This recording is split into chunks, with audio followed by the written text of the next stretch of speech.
Welcome into PurpleAquatics.com. I'm Skyler King. As always, you can email me, Skyler@PurpleAquatics.com. You can follow me on Twitter @SkylerPrep. State meet recap where New Trier repeats as team champion, and really they came through in a huge way on Saturday to take it away from Hinsdale Central.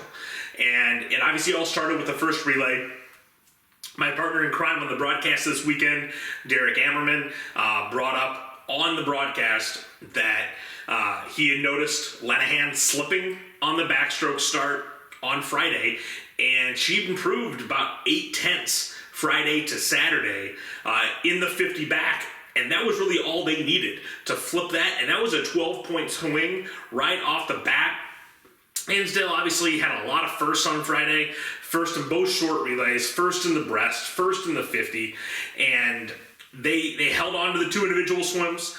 And so you got to be happy for Caroline Kramer and for Kit Schneider going out as individual champions, and they'll have their pictures on the wall in perpetuity at Hinsdale Central. But the relays were big swings, and it won New Trier the state meet, and it got Stevenson in striking distance of a third place trophy, where they were really out of the picture for most of the day because the top schools in general swam really well. And Stevenson, I would say that Stevenson and New Trier, obviously the opportunities were more with them, but they picked up more points than anybody throughout the day on Saturday. But the teams, that most notably St. Charles North, that Stevenson was chasing, was also swimming well. Stavropoulos and Izzy Bew were really tough all day long, and as underclassmen, that's something pretty special. And they didn't get over aggressive on their starts. They were able to go safe starts. They were so much better than everybody else in the last relay that they were able to pull that off, even going safe starts. Obviously, if they lose that relay, they lose the trophy for the second straight year. And so that was a big way for St. Charles North to end it, as they claimed the third place trophy. But Stevenson was right there. And I mean, this was a pretty, unfortunately, it all kind of got decided early,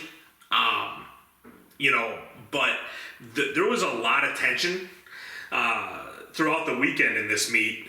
And I mean, 4.5 points is what Stevenson ended up out of third, behind St. Charles North. New Trier really turned the tables on Hinsdale. They ended up winning by almost 20, 18.5. And actually, Hinsdale was closer to not even getting a trophy than they were winning by the end of the day on Saturday. And, I give credit to the kids at New Trier that really hadn't been there before. Safrakova really swam well for them, 200, 100 relays. And, I think people are going to forget about her because you have the two senior breaststrokers that were both competing for a state title, and then obviously you have Lenahan, who was out there in her first ever state meet, winning state titles as well. And so for Safrakova as a sophomore, and not nearly as highly heralded a sophomore as Lenahan is, to just show up, score twice in the top 6, one of them was really a huge performance for her, and they obviously do not win the state championship without her. But I think you can say that about a kind of a lot of unheralded girls for New Trier, which is pretty rare. Generally, when we've seen New Trier win these state titles, it's because they have a Noveline and they have a Gridley, and it just all these girls that you've heard of for multiple years, and they're the superstars of the superstars. And Zara Bolton, Megan Marquardt, both were key cogs to this state championship. They're both state champions in their own right on the medley relay. And it was really more of a by committee New Trier team than I think we've really ever seen win the state title in the 2000s. You know, I obviously can't speak that intelligently about the great 80s teams when they were super dominant under Bruce Woodbury, but during the times that I've been in high school and after, and New Trier's won, it's usually been because they've got the best core of 4 or 5 kids, and that wasn't really the case, but they came through. And no diving points, which is unusual for New Trier, and so they really did it, kind of the way that a lot of teams that aren't New Trier win state titles, by piecing it together bit by bit. And it wasn't always pretty, but they really showed up and swam battle tested on Saturday. A lot of this meet went the way that I expected. The medley on Friday, like 1 through 8, I think I picked exactly correct, and it proved that what we were talking about all season was true. There just weren't any teams outside the top group that were good enough to crash the party. Because you basically had 2 interlopers here. It was LT, 2 free relays, and Deerfield, the medley. Because all the other top 6 relays were taken up by New Trier, 3 top 6s. Hinsdale, 3 top 6s. St. Charles North, 2 top 6s. Rosary, 2 top 6s. Ignatius, 2 top 6s. Stevenson, 3 top 6s. And that was it. Everyone else got whitewashed into the bottom. Even Deerfield's 200 free relay, where Wilhelm and Parkey went 22-22 on the end, and they ended up bottom. So it's really was a meet that the cream rose to the top. The top schools were utterly dominant. At the end of the day, 149.5 New Trier, 131 Hinsdale, 128 St. Charles North, 123.5 Stevenson, 104 Ignatius, 92 Rosary, 85 Deerfield, and then you drop from 85 to 58, 7th to 8th. 50 points LT, Barrington 49. 10th place not breaking 50 is pretty rare. And then it just continues to fall off from there. Only 14 teams scored 30 points.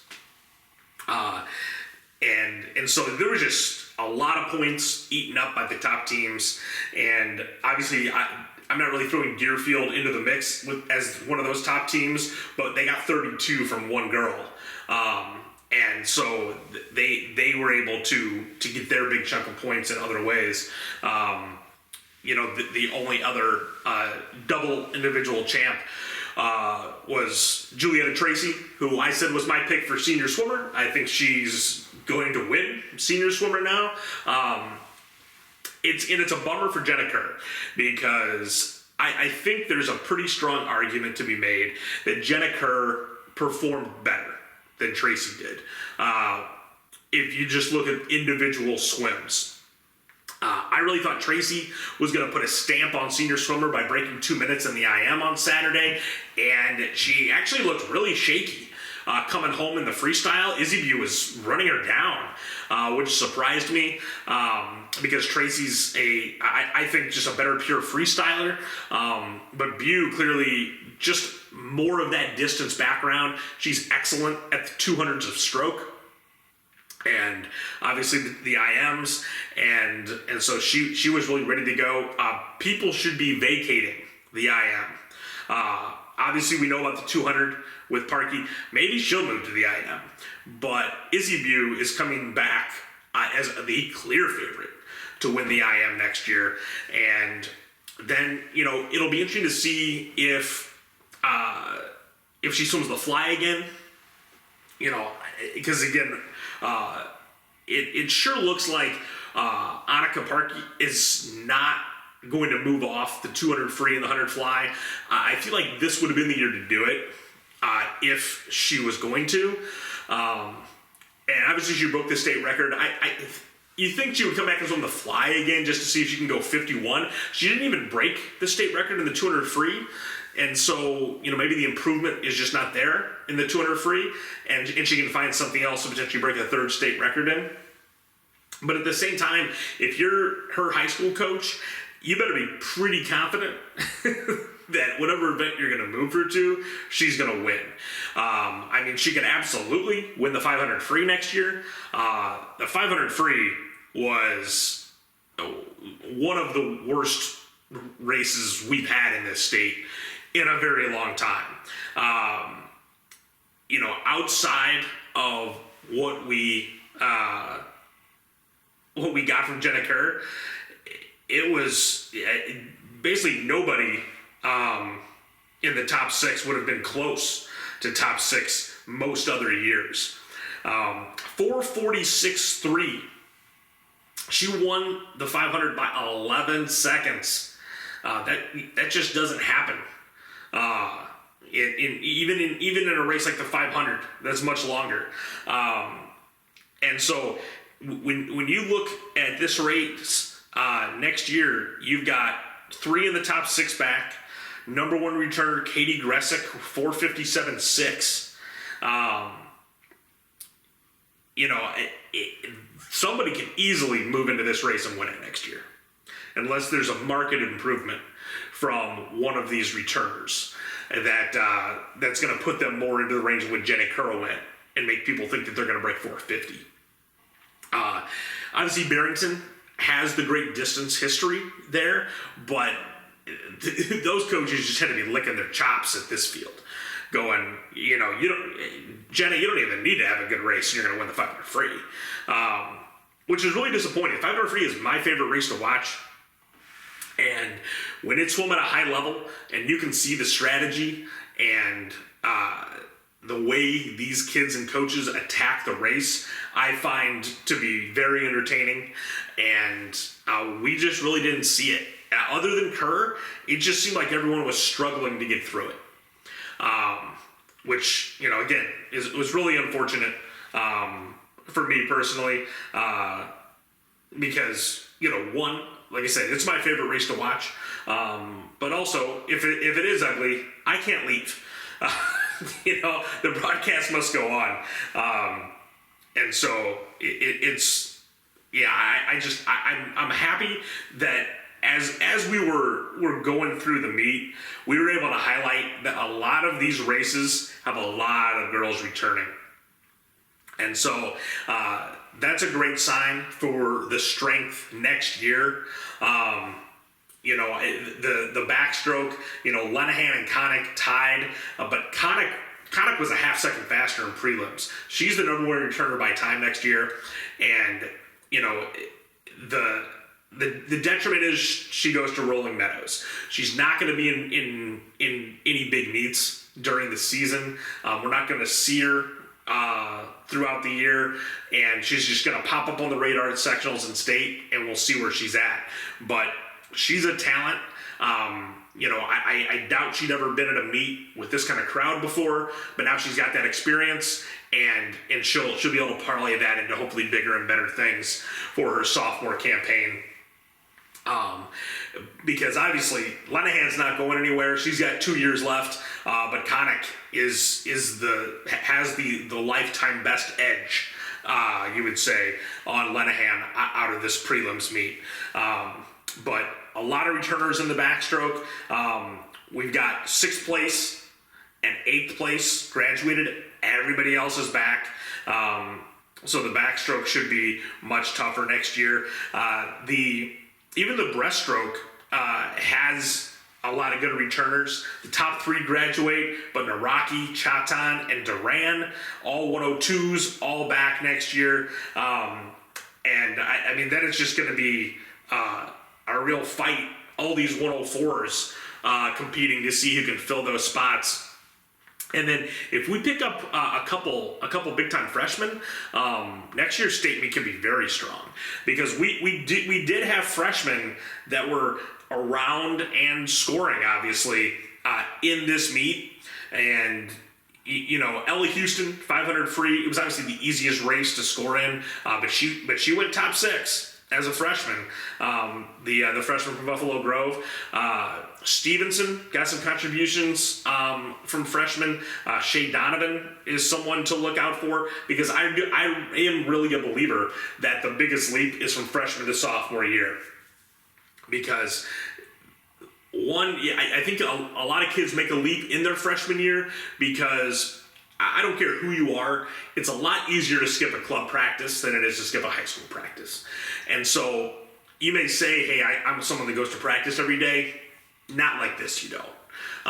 You're not going to practice every day in doubles and weights, dry land, whatever else you're doing with the high school team. This is the most intense and most frequent workouts that you're going to have done. But then once you have that figured out, a lot of times you can parlay it into something even bigger that next year. And then you would expect there to be more of a leveling off when you're an upperclassman, especially with the girls, because they're not gaining the physical muscle mass as much as they age in high school the way the boys are. And you can see potentially even a bigger leap when they're upperclassmen, if they have a growth spurt or something. But I do think there's something to be said for that first time seeing what kind of work it actually takes to compete at the highest level. And I think that's something that is very useful, and why even in the girls' meet, when physically there's not that big a difference, you really don't see freshmen dominate. You still see the upperclassmen doing well. But yeah, it was very exciting coming down to the last relay. New Trier, hats off to them. They really went after it. They could have just coasted this last relay. But while they weren't close to winning, they were competing all the way through. They end up second. Stevenson, who again was trying to run down St. Charles North, they drop almost a full second. Ignatius really didn't have anything to swim for. They dropped 6/10. That's what I thought was great throughout the weekend with these top teams, is that on Saturday, they were more often than not in these relays dropping time. Because a lot of times, all the excitement and you get out all those nerves on Friday, and it results in some faster times, because obviously you need to qualify. You need to get 6th or 12th, whatever your end game here is. You need to lock yourself into a spot for Saturday, and then there can be kind of an exhale. And a lot depends on what you have on the line. These schools mentally were all saying, I can still potentially win a trophy. And so they went in to Saturday with a mentality of, we need to get faster, because that's how we're going to win that trophy. And so St. Charles North, New Trier, Stevenson, Ignatius, and Hinsdale really treated us to a pretty fun meet. And a much more back and forth competitive one that I anticipated all year, even though it's sort of what I predicted right before state, when everything was laid out in front of us with the sectional seeds and whatnot. But again, going to bed on Friday with Hinsdale as the first place team on seed points made Saturday even more intriguing, even though it didn't work out that way, because everybody thought going in that New Trier was going to win this meet, and they did. And so you got to tip your cap that they did what they were supposed to do. But they don't have a bunch of seniors that are carrying the load for them. I mean, they got the 2 breaststrokers, but Papa Nicholas swam nothing else. Escasa swam 2 relays, and then the breaststroke because she didn't qualify in the 50. So they were relying on a lot of younger kids or first-time state qualifier, state relay type kids, and they came through in a big way. And that's all you can ask for if you're Matt Guy and that coaching staff. And now those kids like Bolton should be in line to score individually next year with this year of experience. And that's just a natural progression of things.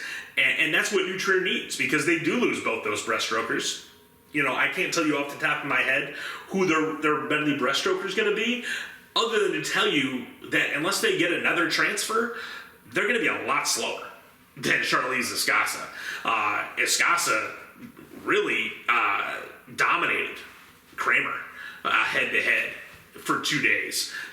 When you consider the fact that Kramer beat her in the 100, it was pretty shocking to see Kramer get beat by several tenths both days. And that just shows you the speed that Escasa possesses.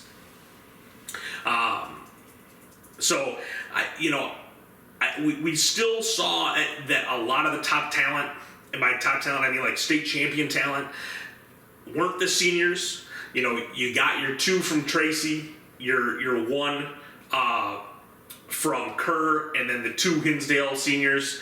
But a lot of those other top kids were non-seniors outside the breaststroke, and so it should be fast at the top again. I'm hoping we see it even faster through the middle and bottom next year. As these kids get another year to progress, we get another year away from the pandemic where training situations were so in question, and we get back to where we were as having that pride that Illinois always has about what a tough swimming state that we are, and we should get back to that next year, hopefully. Way too early. Top 5 for next year. I think we don't know who's bringing what in next year, freshman wise. I don't even talk about freshmen generally in my preseason picks, because if I don't know about everybody's freshman, it's kind of unfair for me to just talk about one team's freshman. I think Stevenson has got to be number 1, just because they have so many girls, so many opportunities to score. Yes, they lose Boosma, but they've still got a lot back, and they've got a lot of depth. They usually, you say this about New Trier, but Stevenson looks like the type of team that has more tools in the toolbox to replace what they lost than anybody in the state. I think you have to put New Trier second, because they still are New Trier. They're going to have those replacements. I like St. Charles North third, but right now in my head, I feel like those 3 should be pretty close, because St. Charles North has, when you talk about those 3 teams right now, they have 2 of the 3 best swimmers on those 3 teams in Tess Stavropoulos and Izzy Boo. And Boo and Stavropoulos could both potentially be state champions individually next year. And so that's something that I don't know that there's. We know about Jennifer Chen in the backstroke, but is she a potential state champion really when the 2 girls that tied for first are back? I mean, she certainly could be if she improves a lot, but the path to those state titles are a lot more murky. And for New Trier, past Lenahan, Safrakova proved herself this year, but she's got to go up another level to be the true. I think you would say that there was an argument made that Escasa was the second most valuable swimmer on the team, but it's got to unquestionably be Safrakova next year. And because their medley might be weaker, that means those free relays really have to deliver in a big way next year, and Safrakova is going to be a big part of that. I still think that with the kind of the program depth and what they have with Bocus, that Hinsdale is still a top 5 team next year. They definitely lose quite a bit, but when you look at the other schools, Ignatius losing Tracy, I think is kind of a death knell to them, and so I think that's kind of what separates Hinsdale and Ignatius on that front. Plus, Ignatius is losing their coach, so unfortunately, we're going to be on the lookout for who's not going to come out for the team for Ignatius next year with Dave Stevens not around. And then I think you have to put Rosary in that top 5. I'm still impressed that Rosary put that 200 free relay in the top 6. Maybe next year, O'Connor and Naraki can both be double top 6. I think that's the way Rosary's going to have to do it. I don't think they're going to go back to 3 relays. Now, if they can put together a bottom 6 third relay with just the supporting cast, without Rentz, Naraki, and O'Connor, then they're really in business. But I think we'll probably see them go for both short relays again. Can Rentz try to win the 100? I don't know. She's obviously great in the fly, but the greatest flyer in state history is in her way. So she's in a unique spot. You probably don't look second place in the mouth and say no to it when she's so clearly better than everyone else that isn't Annika Park. But I don't know. She's probably locked into the 50 because any other race just doesn't make nearly as much sense. She could certainly swim the 200 free, but Park is there also, and it's right after the medley. That's not a situation you generally want to put your swimmer in, especially when they're not more of a distance kid. Rentz is a sprinter, and that's a tough double to come out swim a 200 fast right after you swam a relay, and depending on the number of qualifiers next year, you don't know how much rest you're going to get, especially if you end up in the first circle of the 200 free. It's going to be very little rest.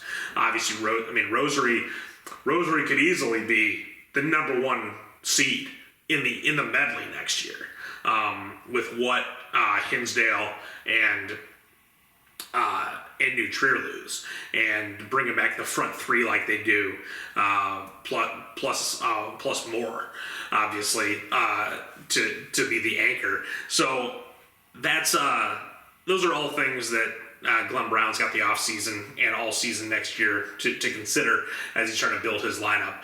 But those are kind of the top 5 in my mind. I definitely think Ignatius has some top 10 potential if they bring everyone else back, Jilly McNamara, Arroyo, etc. I think that Deerfield is obviously going to be heard from again. They got Wilhelm and Park back, and then it starts getting dicey.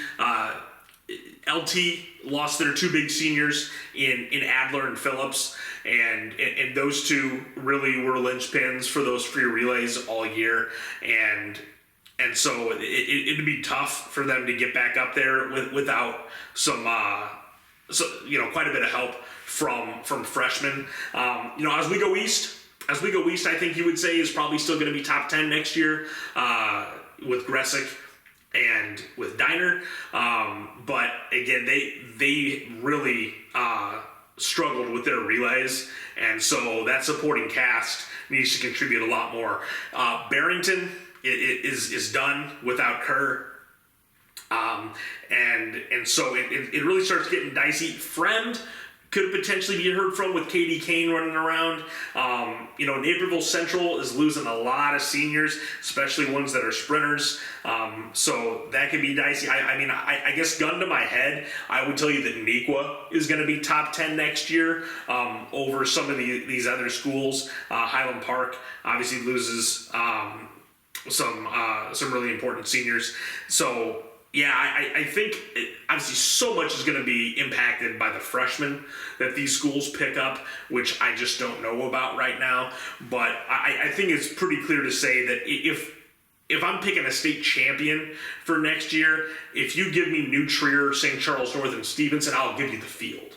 And take my chances with the freshmen that everyone else is going to pick up.